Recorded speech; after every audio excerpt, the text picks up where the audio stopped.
The Word of God is alive and powerful, sharper than any two-edged sword, piercing even to the dividing asunder of the soul and spirit, out of the joints and the marrow, and is a critic of the thoughts and intents of the heart. All Scripture is God-breathed and is profitable for doctrine, for reproof, for correction, for instruction in righteousness, that the man of God might be mature, thoroughly equipped unto all good works. Study to show thyself approved unto God, a workman that needeth not to be ashamed, rightly dividing the word of truth. The Bible says, "For God so loved the world that he gave his only begotten Son, that whosoever believeth in him shall not perish, but have eternal life." For God did not send his Son into the world to condemn the world, but that the world through him might be saved. He who believes in him is not condemned, but he who does not believe is condemned already, because he has not believed in the name of the only begotten Son of God. But as many as received him, he gave the right to become children of God to those who believe in his name. Believe in the Lord Jesus Christ, and thou shalt be saved. We have been saved by grace through faith, that not of yourselves, it's a gift of God, not of works, lest anyone should boast. He who hears my word and believes in him who sent me has everlasting life, and shall not come into judgment, but has passed from death to life. Sa dili pa kita mga padayon sa atong pagtuon sa pulong sa Dios ning adlaw, we have to cleanse ourselves from any sin. Let us use the principle of 1 John 1:9, the recovery technique. 1 John 1:9 in English says, "If we confess our sins, God is faithful and just to forgive us our sins and to cleanse us from all unrighteousness." Alang kanimo higalang wala pa kaluwasan, believe on the Lord Jesus Christ, and thou shalt be saved. Busa sa hilo mag-andam ta sa tagsa-tagsa na ito kakawalingan. Let us pray.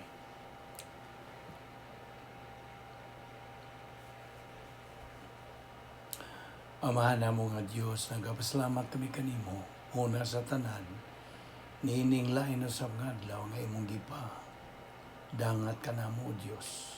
Imo kaming gidala, ining dapita sa makausapa. Umikan lamang sa imong grasya. Dili kami takos ninyo, Dios. Bisan gani ang among pagkabuhi, dili kami takos. Kayong tanan, O Dios, nahimo lamang gumikan sa imong kaluoy, gugma, o kortesiya o grasya. So, nining adlaw, Diyos, uban ni kami sa among pagpadayon sa pagtuon sa imong balang pulong. Nining among Bible study through the YouTube, ubos sa Vic Balbido Evangelistic Ministry. Uban ni kami, pinagis tudlo ka namo sa balang Espiritu Santo sa imong kamaturan. Ang tanan na mong ipasalamatan sa ngalan ni Ginoong Jesucristo. Amen. Well, may adlaw kaniyong tanan, mga higala o mga igsuon niya ni Kristo. Once again, aniyan usap kita sa atong panag-uban ni ining lain usap nga adlaw. Grasya kayong tanan nga, nagkakatapok ng usap kita o sa mas naandan, excuse me, niya gyapon kita nagapunting, nagadupot sa atong pagtuon bahin sa pagtulunan nga giuluhan og ang krus ang muuna sa dili pa ang purong-purong. The cross before the crown. Okay, padayon ta sa atong gisgutan, itong gibiyaan kagahapon. Naghisgot mo kita bahin sa may kalabutan gyapon sa may balita sa kaluwasan. O atong tukbil ang bahin sa point of God consciousness nga ang tao mudangat yun yana. Okay? There is going to be a point in his life nga he will question nga naagyoy labaw makagagahom. You see? Sa iyang makita sa iyang palibot o naagyoy siya pagpangutana.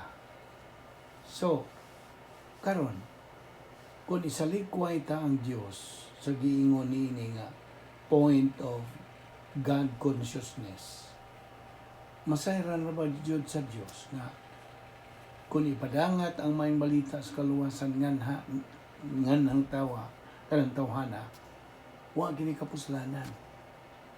Kay nahibaw naman ang Dios nga dili siya mudawat. Hinoon kung muuyon siya o magpositibo siya ngadto sa Dios, kung buot siya nga makaila pagdugang bahin kaniya bahin sa Dios, well, sigurohon gyud sa Dios nga ipadangat ngadto kaniya ang maayong balita sa kaluwasan ug ipadaya gayon kini ngadto kaniya og sa iyang kaugalingong pinulungan aron na atog yung masabtan kini sa tao. Okay? Ano masabtan gyud niya? In a very clear explanation bahin sa may balita sa kaluwasan.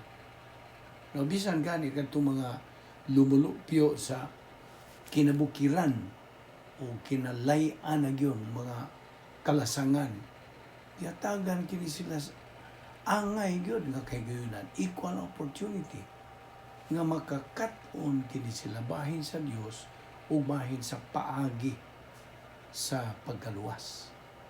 Paminaw, kabubuton sa Dios nga ang tanang tao magakinabuhi sa eternidad uban kaniya dito sa langit.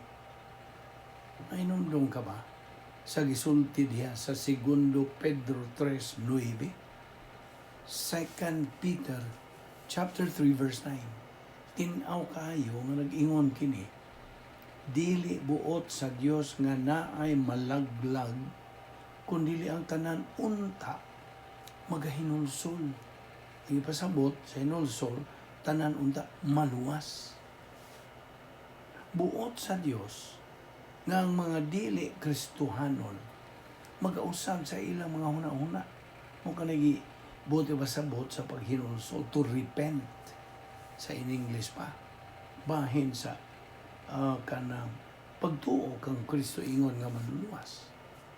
Busa ang Dios mapailubon sa paghukom sa ilang way pagkamatinuuhon, unbelief.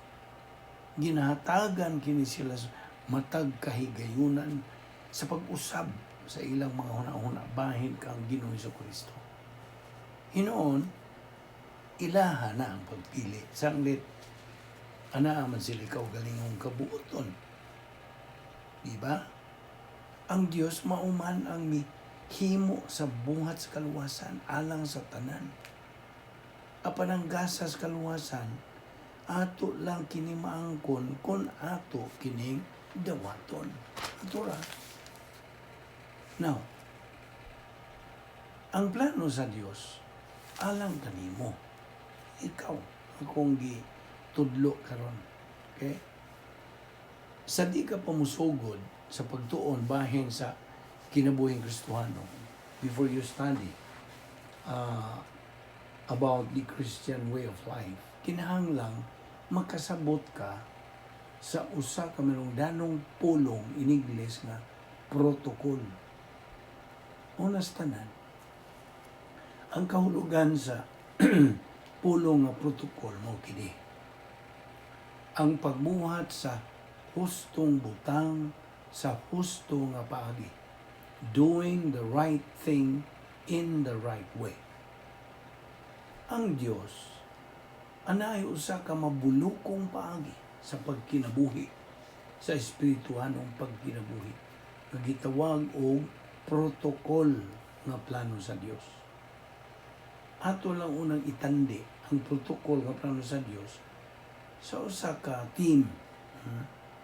Sa bisag unsang matang sa paugnat sa kusog, any sports, sa mapanang din sa usa ka team sa duwa nga football. Ang matag Kristohanon, apan way dili Kristohanon, ang matag usa ka Kristohanon nasakop sa team sa Dios. Okay? Ang matag Kristohanon lang, why dili Kristohanon ang nasud ni mong team. Hinoon, kadto lamang mga pipila ka Kristohanon ang angayang makasalmot sa pagduwa, sanglit pananglit sa mga Kristohanon kinsa nagatuman sa mando sa Dios, sa pagtubo espiritual, pinagi sa grasya, ug ang paagi sa paghibalo bahin sa atong Ginoo manluluwas nga si Ginoo Kristo. Segundo Pedro 3:18.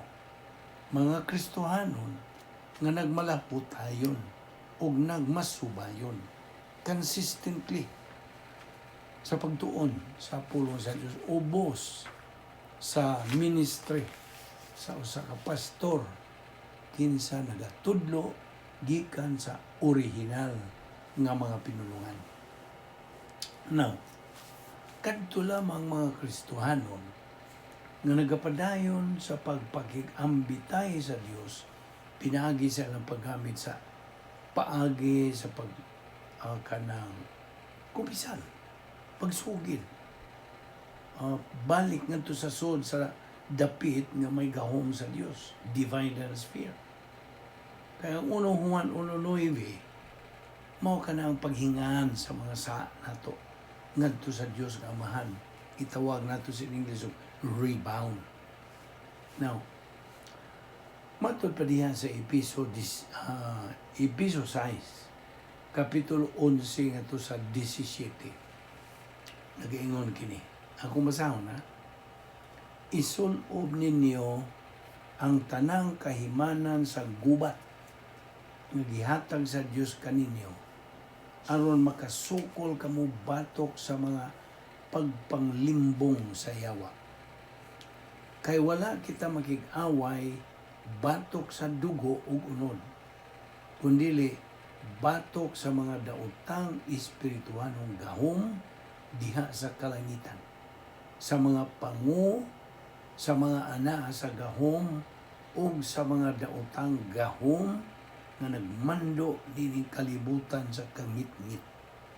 Busa, dada ang tanang kahimanan sa gubat nga gikan sa Dios. Ug inigabot niya sa daotang adlaw, makasukol kamo sa inyong kaaway sa way pagsibog o way pag-undang hangtod sa katapusan. Busa, pangandam kamo, gamita ang kamatuoran, ingon nga bakos, ang pagkamatarong ingon nga salipod sa inyong dughan, ug ang kadasig sa pagsangyaw sa mayong balita sa pakigdait, ingon nga inyong sapatos. Dada kanunay ang inyong taming nga mao ang inyong pagtuo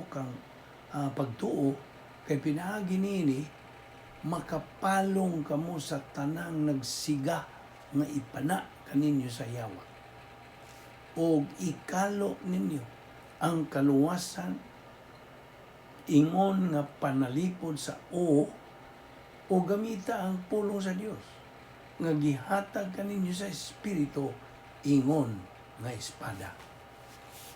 Kasabot ka ba niyan to? Klaro kayo ang pagpadayag sa kamatuoran.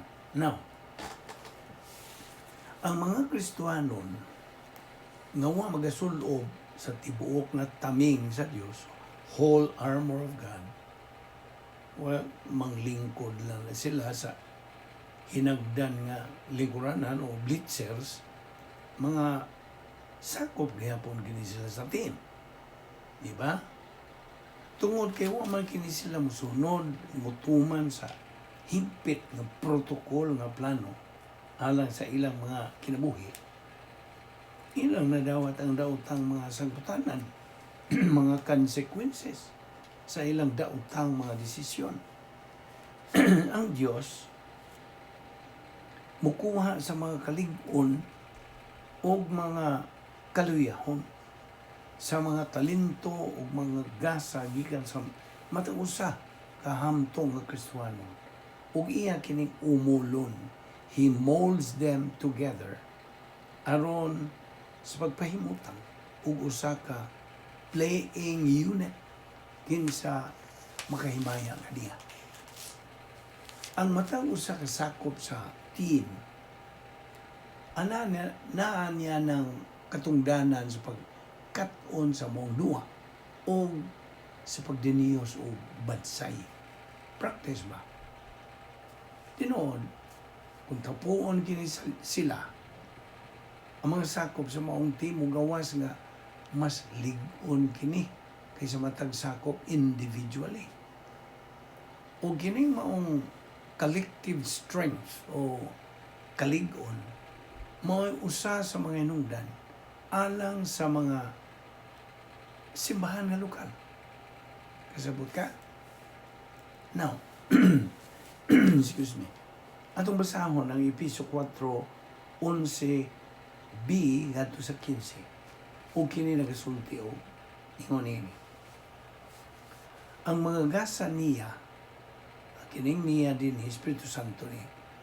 Ang mga gasa sa Espiritu Santo mao nga ang uban iyang gihimong mga apostoles, ang uban mga propeta, ang uban mga tigsangyaw sa maayong balita, ang uban mga pastor o mga magtutudlo. Gihimo niya kini aron sa pag-andam sa tibuok katawhan sa Dios alang sa buluhaton sa Kristohanong paganagan aron motubo ang lawas ni Kristo. Hangtod magkahiusa kitang tanan in the execution of spiritual life. Diha sa pagtuo og sa atong kahibalo na karon nahimo na ng epinosis, may tungod sa anak sa Dios. Unya, mahingkod kita sama sa kahingkod ni Ginoong Hesukristo. Dili na niya kita sama sa mga bata nga maanod-anod sa mga bawod o mapadpad nga tunganhi sa nagbali-bali nga hangin sa pagtulunan sa malimbungong mga tao nga nagpasalaag sa uban pinagi sa mga tanghaga nga ilang binuhat. Kinahanglan hinuong mutubo kita sa tanang paagi ngadto kang Kristo nga mao ang ulo pinagi sa pagsulti sa kamatuoran uban ang gugma. Now, ang Dios mupahiluna sa mga kahimuan sa tanan nga sakop sa nagasalmot sa team. Aron kini magapadayon sa ilang katulin ba sa pagbuhat og Dios nung mga kahimuan aron ilang magkamot ang kadaugan sa team as a whole sa kinatibukan. Now, ang 1 Corinto 15:57 nagasulti niini. Apan salamat sa Dios nga naghatag kanatog kadaugan pinaagi sa atong Ginoong Hesukristo. Now, ang protokolo nga plano sa Dios ana ay iyang pamaagi sa otoridad. Ingon nga nanginahanglan ang usa ka team sa bisag unsang duha o usa ka coach aron mo ay mo pa tukma o mo coordinate sa mga talento sa tanan nga magduduha. Mausab kung bahin sa espirituhanong pagkinabuhi ang Diyos mismo in the form sa Espiritu Santo mao nga atong coach. Gikinahanglan ang atong pagkapuno sa Espiritu Santo aron kita makatuman sa protokolo nga plano sa Dios alang sa atong tagsa-tagsa pagkinabuhi. Now, bahigya po sa protokol sa plano sa Dios, ang protokol na plano sa Dios ana ay iyang pamaagi sa pagkukabildo. Communication ba? Ang Dios, Espiritu Santo, Ingon nga magtutudlo, kinahanglang makapadayag siya sa iyang pamaagi nganhi kanato. Ang pamaagi sa Dios sa pagbayloay sa una-una o communication, ang iyang playbook alang sa atong espiritualong pagkinabuhi, mao ang Biblia sa iyang gininhawa sa Dios, divinely inspired nga original nga mga pinulungan. Gikinahanglan ang atong pagtuon sa pulong sa Dios sa matag adlaw.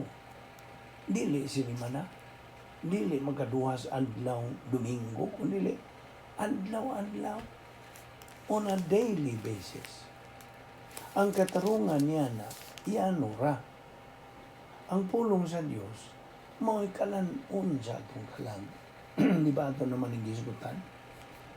Usahay, malagmit mo palta kita sa atong pagtuon apan ang atong tumong o goal kinahanglang aduna tay sundanan sa paghimo niini sa makanunayon. Magbatasan sa adlaw-adlaw pagtuon nga makapalig-on sa atong espirituhanong kusog. Ang protokol nga plano sa Dios, ana kini siya'y magduduma o administrador. Ang gingong magduduma, mao ang pastor. Kansang buhat, mao ang pagka luyo-luyong magtutudlo kung coach. Ingon nga ang luyo-luyong coach, mao'y mo relay sa mga duwa gikan sa pango nga coach. Mao man usabang pastor, ubo sa autoridad sa Diyos Espiritu Santo, mo'y mutudlo sa pulo sa Diyos ngadto sa anaa sa ubo sa iyang autoridad. Sagad kitang pangutan-on og kinsa bang pastor ang tukmang pastor. Di man kita makahingan sa tukmang pastor apan makatug-an kita kanimo sa pag-ingon nga kinahanglang magabat-bat siya sa pulong sa Diyos sa tataw o sa husto nga paagi gikan sa original nga mga pinulungan from the original languages. Kung wa man ugaling ang susamang klase sa pastor sa inyong dapit, ana ay mga tapes, ana ay mga DVD o mga MP3 o karon na sa YouTube o mga basahon nga way bayad gikan sa mga doctrinal nga mga pastor magtutudlo sa tibuok nasod. Now, ang protokol nga plano sa Dios kinahanglang anaa siya pamaagi sa mga solusyon. Ingon nga mga sakop sa iyang espirituhanon nga team, ana ay talaan sa inon tag 10 play options pagitawag taog napulo ka mga paagis pagsulbad o suliran. 10 problem solving devices. Iyan ni sa Dios. O kini review mo na nga itong gisgutan. God has 10 problem solving devices. Iyang gisangkap kini kanato ng mga magtutoo. Na ikaw nga bago pa, o pati nga lini mo unsa matugkad yun sa ibot pasabot nini. Ato man gisgutan every now and then. God has 10 problem solving devices alang kanatong mga magtutoo. So, kung buot kitang makasinatig kadaugan sa atong Kristiyanong pagkinabuhi, di kinahanglan pa ang pagkat-on o paggamit niining napo ka mga paagi sa pagsulban sa mga suliran. 10 problem solving devices. Ato ni padayon ugma ayo si piyata ang sumpay nini. Magampo ta. Amahan na mga Diyos, nagapasalamat kami kanimo. Ninglaing higayon nga kami nakigambitay sa imong mga pulong. Salamat o Diyos sa imong pag-uban kanamo sa among Bible study through the YouTube under the Balbido Evangelistic Ministry. Panalangin kini mga ministry o Diyos, gamita kini in a mighty way. Salamat sa imong mga anak na nagmaugihon, nagmasigihon, nagmalahot tayo sa pagtuon sa imong balahang pulong. Dada kami pabalik dinhi ugma aron kami makapadayon sa among spiritual momentum hangtod makatubo kayo kami makakabot sa among common goal ingon nga imong mga anak, which is spiritual maturity. Ing tanan namong ipasalamatan sa ngalan ni Ginoong Jesu Kristo. Amen.